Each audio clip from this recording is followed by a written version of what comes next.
welcome back on my channel.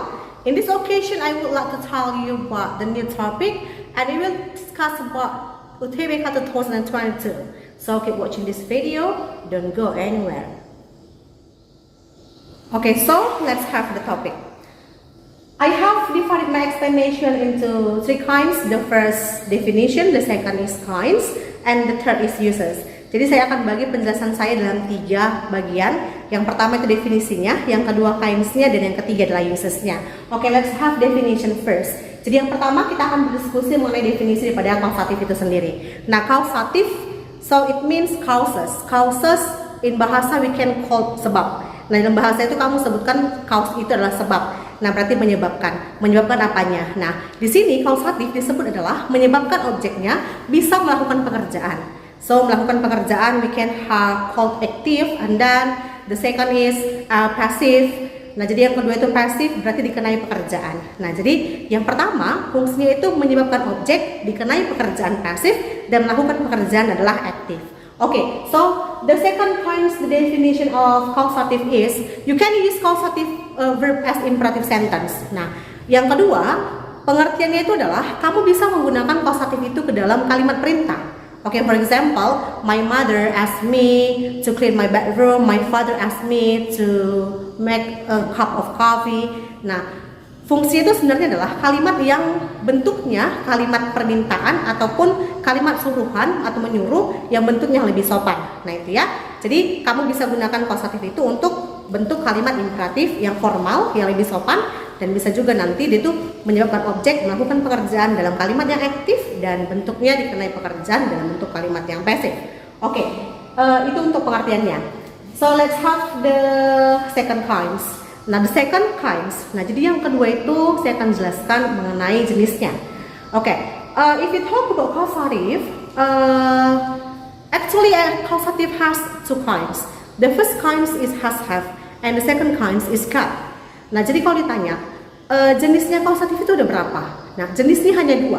Tetapi ada beberapa kata yang bisa fungsinya menggantikan causative itu sendiri. Nah, jadi kalau misalnya dibuat dia ada pertanyaan, how many kinds of causative? Causative has just two kinds. Jadi bentuknya hanya dua saja. Tapi yang bisa menggantikan causative itu sendiri apa saja? Oke, let's have. Jadi yang pertama, has have itu saya buat di sini tergantung kepada tensesnya. Maksudnya apa? Nah, has have itu kamu bisa ganti ke dalam 16 tenses. Contohnya, misalkan sebuah kalimat itu adalah simple past. Nah, simple past berarti has have, kamu akan ganti nanti menjadi had. Nah, kalau dia future bagaimana? Menjadi will have. Ya. Kemudian, nah ini ada let, make, have. Maksudnya apa? Let, make dengan have, dia posisinya sama seperti causative has have. Maka jika digunakan has have, yang bisa menggantikan has have hanya tiga. Yang pertama adalah let, yang kedua make, dan ketiga have. Saya udah ganti di sini, saya buat supaya gampang kamu ingat. To make it easier, I make abbreviation by in bahasa lemah. Jadi saya buat singkatannya dalam bahasa Indonesia itu lemah. Jadi ini kamu bisa sebut let, ini make, dan ini nanti have. Ya, oke. The second kinds of causative. The second kinds of causative is got. It is depend on 16 tenses. It means you can change get by all the tenses in English. Jadi kamu bisa ganti semua get itu ke dalam masing-masing tensesnya. Nah, misalkan kamu mau gunakan bentuk tenses yang simple past, berarti get jadi apa di situ? Maka get itu akan menjadi got. Nah, kamu ganti nanti ke dalam bentuknya yang future, maka akan menjadi will get dan selanjutnya. Nah, artinya semua 16 tenses dalam bahasa Inggris kamu bisa ganti ke dalam causative. Oke? And then God has many words that can have the same meaning with God. We can change it in past, as, and shall. Nah, jadi kamu bisa gantikan kata get itu dengan kata request, bisa, dengan kata ask bisa, dengan kata tell bisa.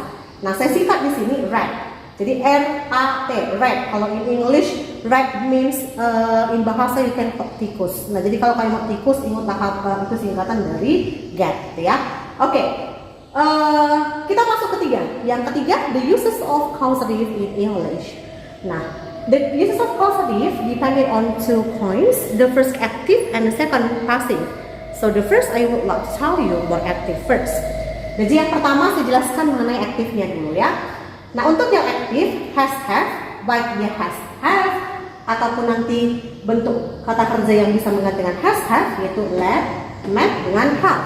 Nah, bentuk pola kalimatnya adalah subjek yang diikuti kausatif tergantung kepada tensisnya. Ada objek yang pertama, ada infinitif dan objek yang kedua. Nah, sedangkan yang kedua itu ada get. Nah, get itu sama seperti request, ask, tell. Nah, kalau bentuknya get, ada kausatif, tenses, objek yang pertama, to infinitif, objek yang kedua. Nah, yang mau saya jelaskan di sini adalah the difference between get and has have is lies in infinitive and to infinitive. Jadi bedanya adalah kamu tinggal bedakan. Kalau kausatifnya itu has dengan have, maka nanti jawaban yang kamu gunakan di sini adalah infinitif. Berarti infinitif itu kata kerja yang tidak mengalami imbuhan, ya. Kemudian kalau dia get berarti posisinya yang bisa request, ask dengan tell. Nah, berarti kalau kamu jumpa kata get, maka yang bisa kamu gunakan di situ adalah to infinitif atau to yang diikuti kata kerja dasar. Nah, jadi bedanya hanya infinitif dengan to infinitif. Oke, jelas ya. Ini masih aktif. Nanti kita akan bahas yang kedua, yang pasif. Oke, let's have an example. It is for a question of STAN 2017. Nah, kita lihat soalnya. Soal yang pertama itu saya ambil dari soal STAN 2017. Nah, I will have my secretary blanks an appointment with Mr. Salim. Oke, saya ulangi. I will have my secretary an appointment with Mr. Salim next week. Nah, sekarang cara gampangnya itu adalah kamu lihat objeknya ada berapa. Karena nanti untuk membedakan aktif dengan pasif, kamu lihat objeknya. Jadi kalau misalnya aktif itu biasanya objeknya ada 2. Ya, kita cek dulu berapa objeknya. Kita lihat dulu. I have my secretary. Berarti secretary objek yang pertama. Kemudian ada kata an appointment, laporannya, berarti objek yang kedua. Nah, objeknya ada 1, 2, berarti kalimat ini adalah kalimat aktif. Sekarang kita cek dulu. Kausatifnya di mana? Jenis kausatif tadi hanya 2. Ada has, have, dan ada get. Sekarang kita lihat dulu. Di sini ada kata apa? Ada kata will have. Dari mana will-nya? Ya, karena semua bisa tergantung kepada tenses yang dijelaskan. Jadi semua tenses bisa digunakan. Nah, berarti ini jenisnya adalah kausatif has, have. Nah, sehingga kausatif has, have, tidak rumusnya. Mana rumusnya? Ya, has, have atau lemah, maka dia itu adalah infinitif, kata kerja yang tidak mengalami imbuhan. Kita lihat dulu, make, benar itu infinitif? Benar, ya. Ya, di sini ada making pakai verb ing, bukan infinitif. To make ini to infinitif, bukan, ya. Maka jawaban yang paling tepat adalah yang E, karena di sini yang diperlukan adalah infinitif. Oke, baik, kita akan lanjutkan ke topik yang kalimat pasif.